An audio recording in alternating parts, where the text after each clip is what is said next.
Alright, the purpose of this video is to demonstrate how I went about removing damage variance from this game.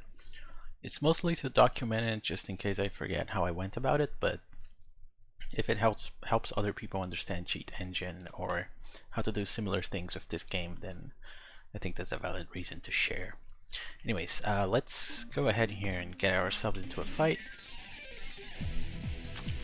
Let's kill the excess enemies here. If I could please hit the enemies, that would be great. Oh no. Right, if I could stop getting my... Okay, let's take these debuffs out as well. Kind of want to be at no buffs or debuffs to test what we're doing here. Okay, so first we kind of want to take a look at the thing's HP. So let's scan for that value here, which I copy pasted from the wiki, and let's change its HP to like 1/10 of it.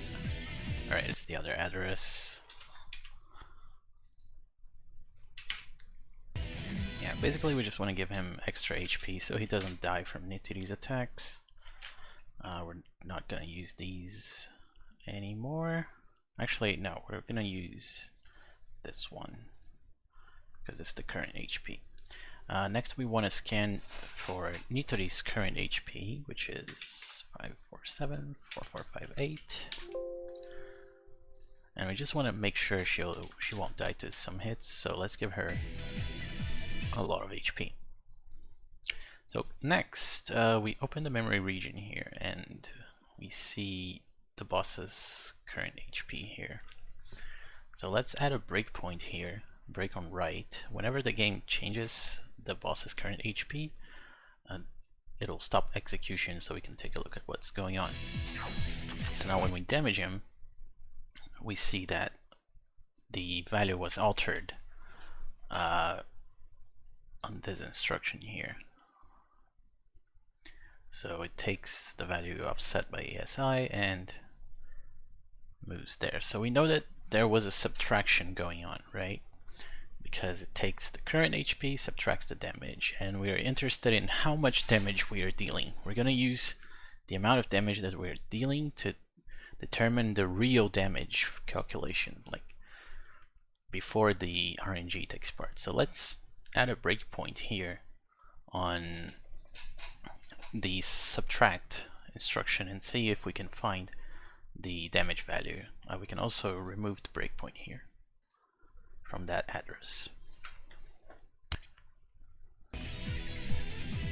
Now when we attack again, we stop here, and let's see, this is a subtraction between ESI, which is the boss's HP, and ECX and the address here. So let's take a calculator actually.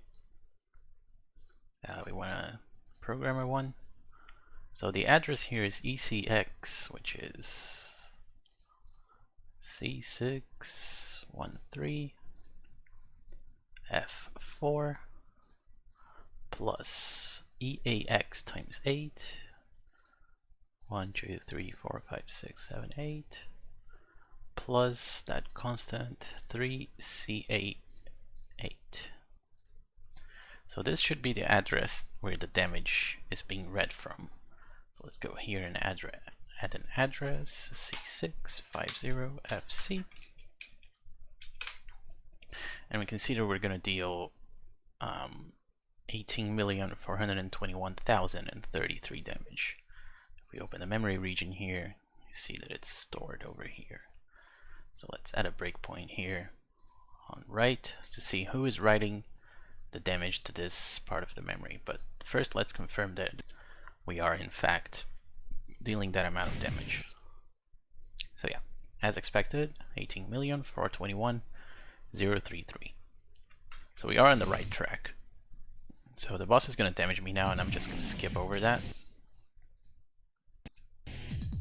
Now when we attack, we can see that the damage is being written in this instruction here.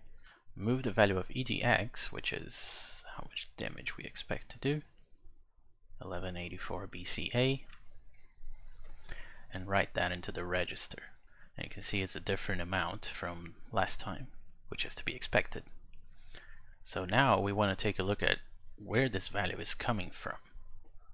And it's not really easy considering there's a lot of instructions beforehand, but let's take a guess here and just go back a few instructions before a few calls and just take a guess. So let's hope for this function here. Let's set a breakpoint and see what we have at that address. If we have this value 1184 something by then. Okay, this is a breakpoint after. And again. Alright, so we don't seem to have that something close to that value in the registers here. So let's keep stepping here and see if we can identify a value somewhat like that somewhere here. Okay, we see here before this call that we have something here. We have 10, 6, 3, 4, 3, 8, which is kind of interesting. Let's add a breakpoint here and remove the previous one. So now let's keep stepping into here, see what happens. So that value is being put in EAX, and it's getting multiplied by ECX here. ECX is currently 384. 384 is around 900, okay. And then return,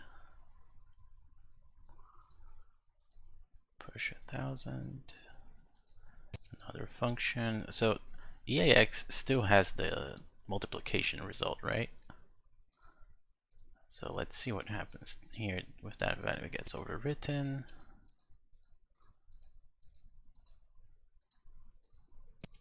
Then it gets loaded again. And now it gets divided by ECX, which is 1000. Yeah, 1000. So, and then I assume this will be the damage, the final damage. So what the game did is multiply by 900 and then divide by 1000. Okay, so that's interesting because if no multiplication or division was done, we would have dealt more damage. Like this, we dealt 0.9 damage. So let's keep going here and see if this will end up being the final damage value. Oh, whoops, I accidentally hit run instead of step into.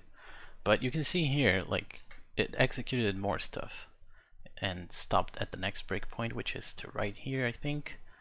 And we actually do have EBFBCC, so that actually was the correct damage.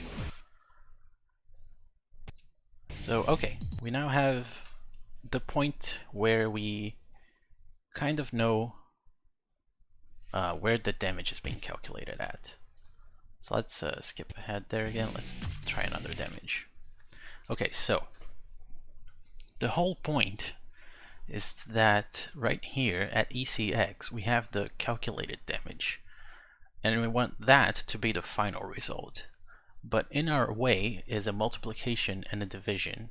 The division seems to be constant by 1000 because it's pushing that into the stack here, but we have no idea where the other value is coming from.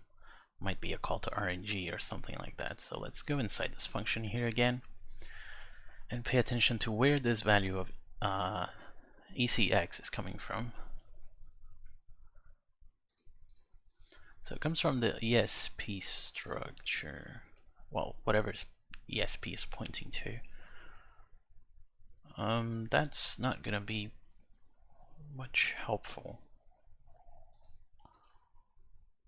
So I think it's safe to say that it just comes from somewhere in the RNG routine beforehand. It doesn't seem to be generated here. So this time we got 431, which is considerably larger. Yeah, 1.073. So one way to go about this is to comment the multiplication and division instructions. So just replace them with NOPs. And theoretically that should work, but we don't really know if this routine here is used by other parts of the code. So by taking out that multiplication and division, we may break other parts of the code that we don't know about. So instead, what I think we should do is multiply and divide by the same value. So because we don't really know where the multiplicand is coming from, our only hope is to change the number that we divide by here. But in order to do that, we need access to whatever random number was used. So let's put a breakpoint here and see if we can. Well, actually, we don't really need a breakpoint. Let's just go back to our first breakpoint and see if we still can access that multiplicand from somewhere. So, okay, right here is step into the function, multiply by ECX. So after the function execution, we have the value in ECX, and it stays in ECX until the next function. So we can actually push here a different value. Instead of pushing 1000, we can push ECX. And this is a warning here that we are going to change an instruction that is an OP code plus a 4-byte constant by an operation that is just an OP code, because push register is just 1-byte instruction, and we need to pad the rest here, the rest of the bytes, with NOPs to avoid crashing the game. So let's do just that. Now we have push ECX, a bunch of NOPs, and everything should continue smoothly. So from this point on, we are multiplying by a random number and then dividing by that same number. So we should have removed all randomness from the damage calculation. So right here we see we got 17183800. So let's use the attack again and see if we get the exact same value.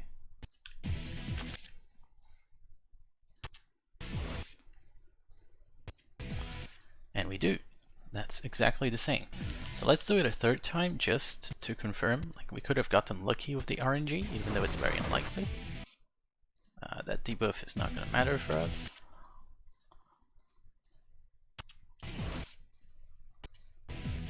And that is still the same value. So assuming it's incredibly unlikely to get the same RNG value 3 times and still end up with the same thing, we have successfully removed that damage variation. So in order to patch that out entirely from the exe, what you would need to do is change that instruction we changed directly on the exe itself, not on just cheat engine. Otherwise you would have to do this on every time you play.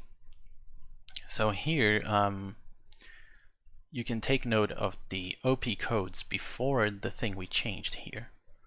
So like, take note of the sequence 51E8 B498 FDFF.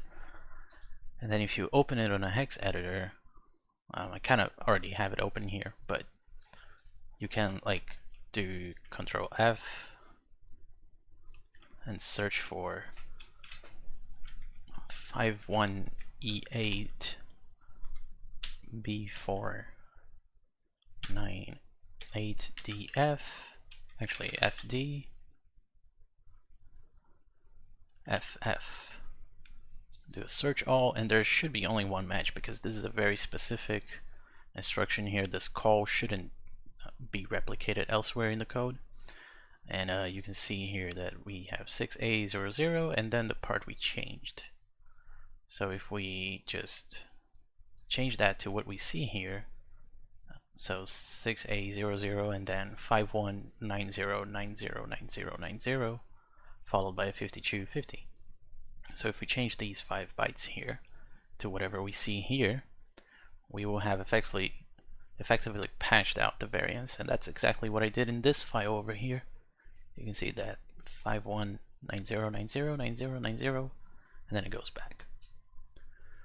So this successfully removes the damage variance. I hope that was of some help.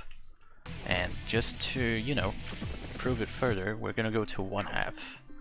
Hope that we get the same enemy in the same encounter and kill it with Nitori's AoE move. Perfect. So as you should be able to see if I properly hit the thing here. Hang on. Well, that was kind of too fast. Oh well, let's just do it again. Because the cheat engine kind of covered what I wanted to show. That's not gonna help us. God damn it, come on game, give me something good. Well, okay, whatever, let's just look at the damage and assume it's gonna be the same. Okay, so this should work. So you can see we dealt exactly the same damage here to these two guys, which is the important part I'm trying to demonstrate. So yeah, thanks for watching.